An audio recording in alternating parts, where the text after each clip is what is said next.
መርሃባ የጥያቄ ለነሱ ነው እንጂ መቅረብ ያለበት ለኔ አይደለም። 7 ቦታ ላይ አሁን እሱ እንደሚለው ራሱን ሰውና የሰው ልጅ ብሎ ከጠራ ለምን አንድ ቦታ እኔ አምላክ ነኝ ብሎ አይናገርም ስንላቸው ተናግሯል እኮ ቀጥታ ባይናገርም ስለኔ በነግራችሁ አታምኑኝም ብለዋል። ይሄ ነው ማስረጃው።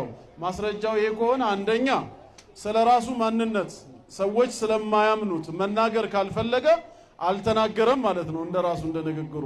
ሁለተኛ ካልተናገረ ካላስተማረ እሱ ባልተናገረው ነገር ላይ እኛ እምነት መገንባት ያስጠይቀናል ነው። ሶስተኛ ለምን ራሱን መደበቅ ፈለገ? ሌላው አመነም አላመነም ማንነቱን መግለጽ ነው ያለበት።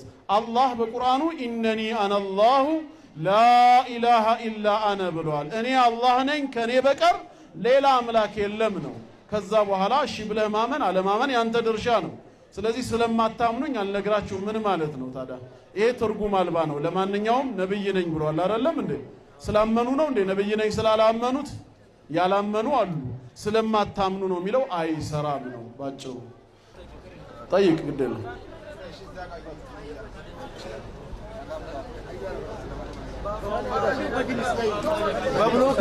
በብሉይ ኪዳንና በአዲስ ኪዳን የነብያችን ሰለላሁ ዐለይሂ ወሰለም የሚመጡት ትንቢት የተናገረው አለ።